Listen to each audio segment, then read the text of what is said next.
The transport ship Horizon Drift moved through the silent stretch of space known as the Violet Passage. Most travelers avoided this region because of the old stories that called it a haunt of forgotten empires and predatory beings with strange appetites. Yet the vessel carried supplies to new colonies and did not have the luxury of going around. A young human technician named Ryan was among the crew, finishing his maintenance duties when the warning sirens cut through the deck. The lights dimmed. The engines slowed. Every crew member froze as an unknown vessel came into range. Ryan hurried to the observation rail and looked through the reinforced window. A slender dark ship had emerged from the void.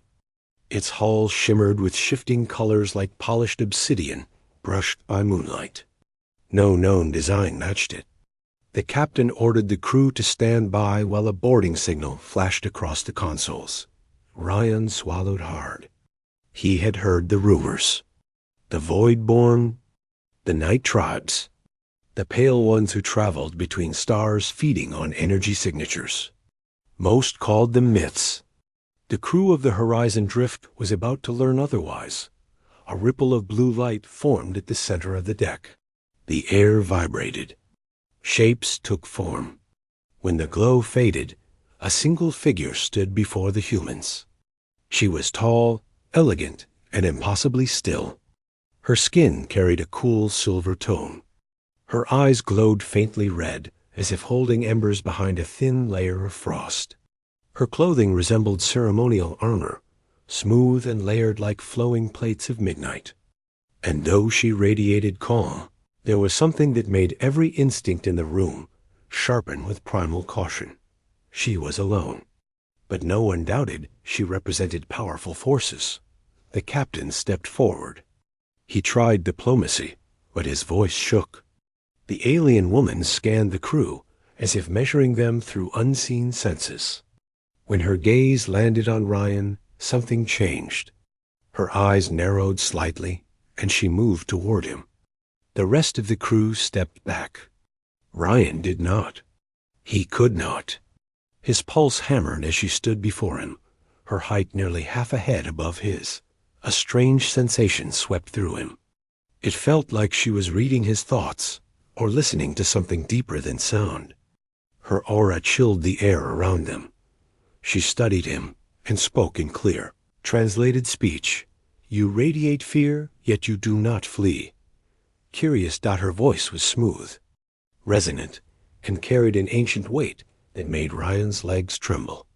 He tried to answer, but panic choked his throat. Sweat rolled down his spine. His mind went blank. Every lesson on diplomatic interaction vanished. Every protocol dissolved. She waited patiently. He should have introduced himself. He should have identified his role. He should have remained calm. Instead, panic took over. The words burst out of him before he understood what he was saying. You have a nice ass. The deck fell silent instantly. The crew froze in shock. The captain nearly dropped his tablet. One of the engineers stifled a gasp. Ryan's soul attempted to escape his body. His heart plummeted. His knees wobbled. He wished the floor would open and launch him into a star. The alien woman blinked once, twice, her head tilted slightly. Her lips parted, not in anger, but in puzzlement. Repeat. Ryan stammered. I am sorry. I panicked, and I said something stupid. She stepped closer until there was only a hand's width between them. He felt the slight coldness of her presence. She leaned in as though absorbing meaning from his breathing and heartbeat. Did you speak of my form as a method of provocation or challenge? Ryan's voice cracked. No challenge. I just panicked and said the first thing that hit my brain. I swear I did not mean to insult you. I am really sorry. For a long moment she remained quiet. Then something unexpected happened. The faint glow in her eyes shifted. A cold aura around her softened. Fascinating. She placed one hand on her chest in a gesture that looked ceremonial. Name is Lyra. I am a scout of the Nightborn Court. People observe energy patterns and emotional currents. We assess potential threats. Your outburst does not follow any known aggression ritual. It defies our records entirely. Ryan was not sure if that was good or terrible. Lyra slowly circled him. She studied him as if he were the most unusual organism she had ever encountered. Humans are unpredictable. Our records from distant encounters suggested adaptability. But this level of impulse in the face of fear is new. Ryan rubbed the back of his neck. I swear, I did not mean disrespect. Where I come from, that kind of comment is not appropriate. It was a panic thing. A very stupid panic thing. Lyra stopped in front of him again. She lowered her chin slightly, as though considering something profound. When my people confront danger, we prepare for battle or withdraw. When you confront danger, you speak strange compliments. This suggests a different approach to conflict resolution. Ryan blinked. That is not conflict resolution. That is social failure. Lyra studied him with unwavering focus. Your honesty is disarming. I sense no deceit. Your fear transformed into unfiltered speech. That is rare among sentient species. The captain cleared his throat softly. We apologize for the misunderstanding. If your people require something from us, we can negotiate. Lyra lifted her hand. A faint wave of energy pressed the air and silenced the room gently. This encounter is no longer a threat assessment. It is a cultural investigation. She pointed at Ryan. He will accompany me to my vessel. The captain's face drained of color. Ryan nearly fainted. Why me?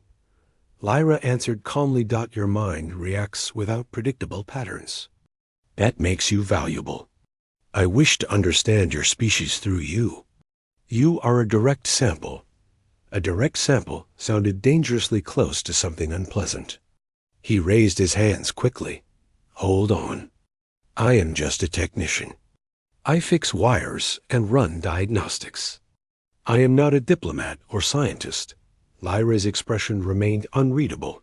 You demonstrated a behavior so unexpected it disrupted my protocols. This qualifies you for study. Ryan whispered to himself. I am going to die. Lyra heard him. No. If I intended your harm, I would not ask. Her voice carried absolute certainty. She extended her hand. Follow me. The crew looked terrified for him, but none dared interfere. Ryan walked beside her through the blue shimmer as it transported them to her ship. The interior of the Nightborn vessel was unlike anything he had seen. Surfaces curved like flowing water. Pale lights pulsed faintly along the walls. The air carried a clean, subtle chill. Panels responded to Lyra's presence without touch. She guided him down a corridor that seemed to hum with distant energy. He tried to calm his racing thoughts. Lyra glanced at him. Your physiology is stressed. You think. She paused and looked at him with curiosity. Humans speak with layered meaning. I am still adapting. Ryan took a deep breath. So what exactly do you want to study? Lyra touched a panel that opened into a circular chamber filled with holographic displays.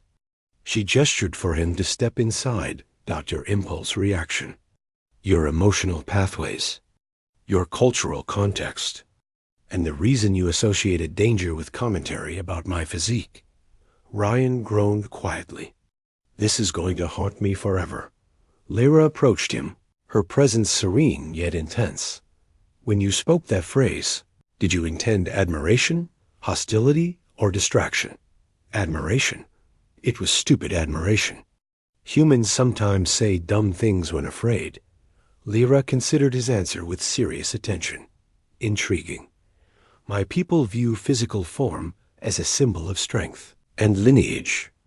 A comment such as yours could be taken as recognizing a warrior's prowess. Ryan blinked. So you were not offended. Offense requires intention. I sensed no malice. Only fear and confusion mixed with respect. Your expression was genuine. Ryan rubbed his face. I still should not have said it. Lyra stepped closer until her eyes were level with his dot. Why dot? Because where I come from, compliments like that can be inappropriate. Especially towards someone you just met. Especially someone who can vaporize you with a thought. Lyra did not smile. But he sensed something like curiosity warming around her dot, so you value boundaries. Yet in fear you override them. This means humans can act irrationally, but with no harmful intent. He shrugged. Pretty much. Lyra turned to her console dot. This discovery alters our assessment of your species.